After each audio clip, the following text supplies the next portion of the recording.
Nesta última quinta-feira, 1º de junho, Luiz Inácio indicou para cargo de ministro do Supremo Tribunal Federal o seu advogado e amigo pessoal Cristiano Zanin.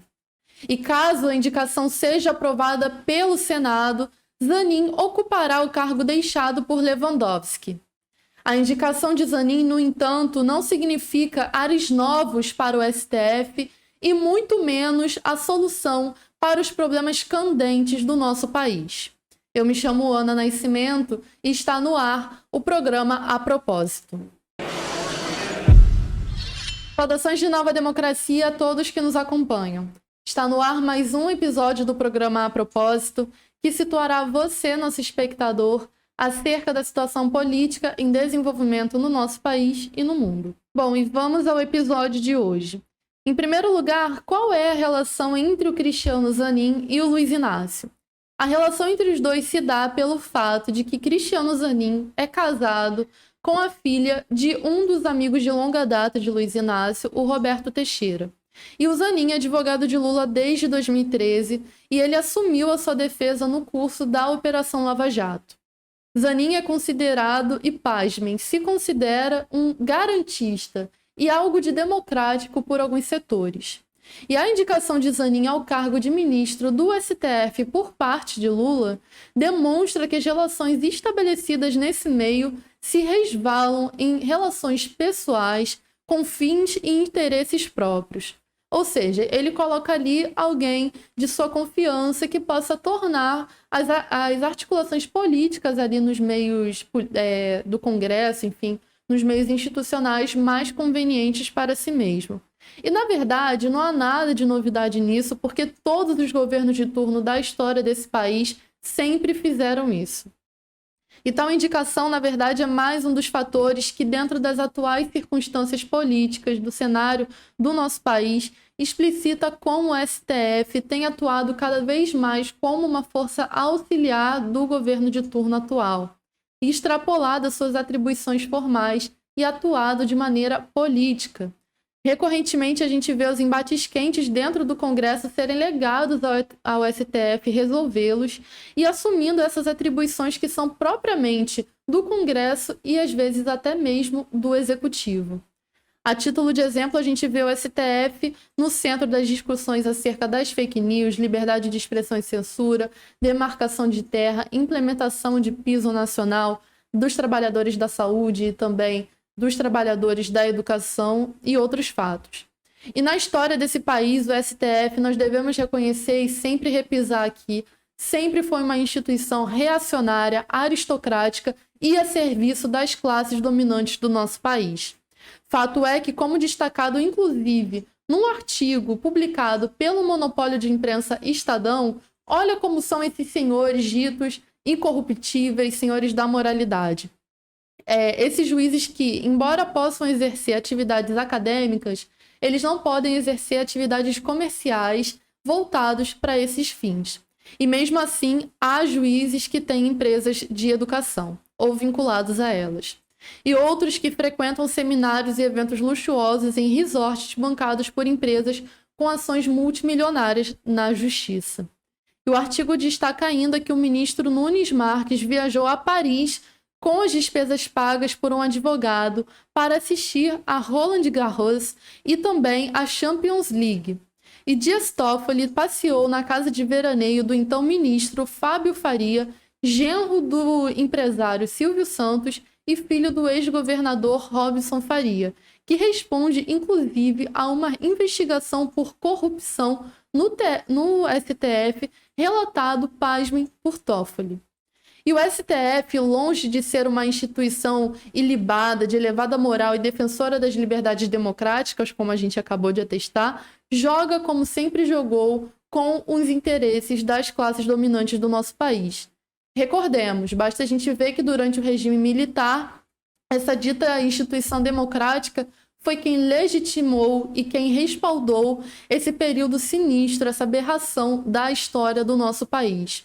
E no curso da pandemia de Covid-19, mesmo o STF tendo proibido as operações policiais nas favelas cariocas e também nas favelas de todo o país, Essas operações continuaram acontecendo de forma clandestina e às vezes aberta, promoveram as maiores chacinas da história do Rio de Janeiro. E o que o STF fez em relação a isso, quanto a essas ações atrozes contra as massas faveladas aqui no Rio de Janeiro? Não fez nada, foi uma proibição de boca, uma proibição meramente formal. E no final do ano passado, que dias após a promulgação do Piso Nacional dos Trabalhadores da Saúde, o então ministro do STF, Barroso, suspendeu a sua aplicação sob a excusa de que não teria verba para repassar aos municípios e aos governos estaduais num espaço de tempo muito curto e muito próximo, no que eles, os ministros do STF, aumentaram em 18% os seus próprios salários. E também foi o próprio STF que suprimiu de forma arbitrária os direitos de liberdade de imprensa do PCO, por exemplo, e bloqueou todas as contas virtuais em 22 de junho do ano passado, além de incluir essa entidade, né, nessa aberração que é esse inquérito das fake news.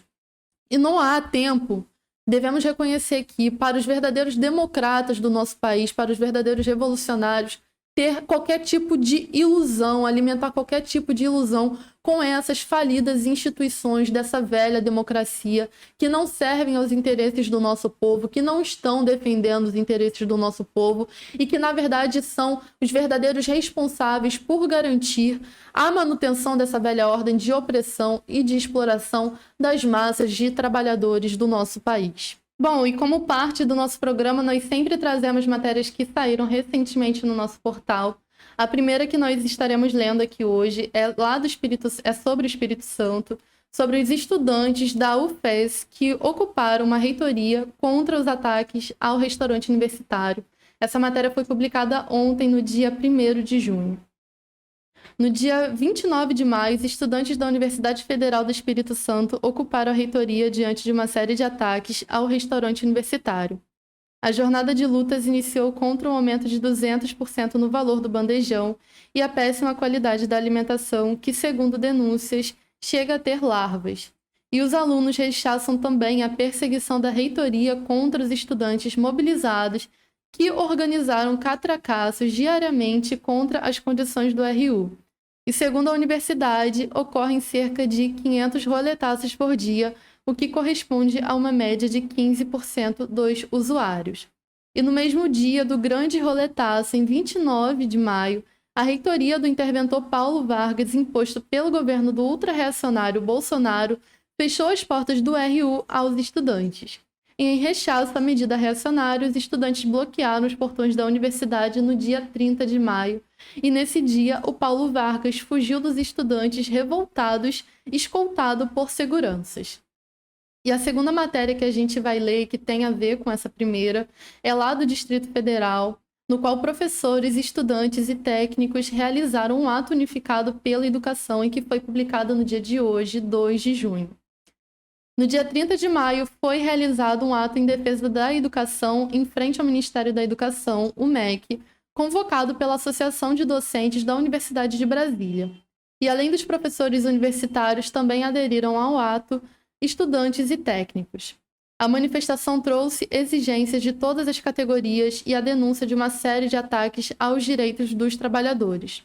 Dentre as pautas, destacam-se a revogação do novo ensino médio e a não implementação dos 40% de ensino à distância nos cursos presenciais da Universidade de Brasília, a reversão da suspensão do pagamento da unidade de referência de preços aos servidores técnicos e a ampliação do valor da Política Nacional de Assistência Estudantil.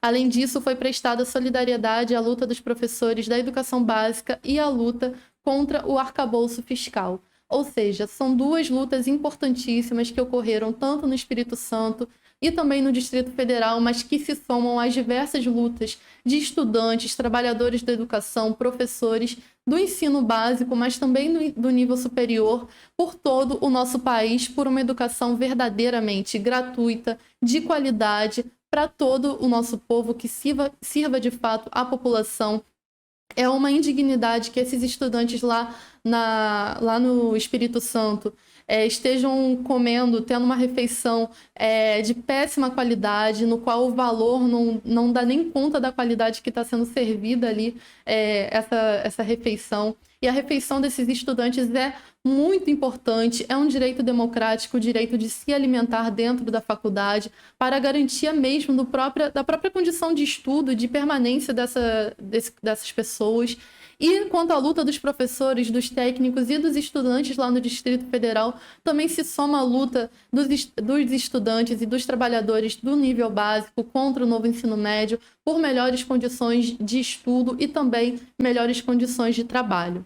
Bom, esse é o nosso episódio de hoje. Eu espero que vocês tenham gostado. Eu me despeço por aqui e aguardo vocês no nosso próximo episódio na semana que vem. Postar no Face, postar no Twitter, para espalhar mesmo.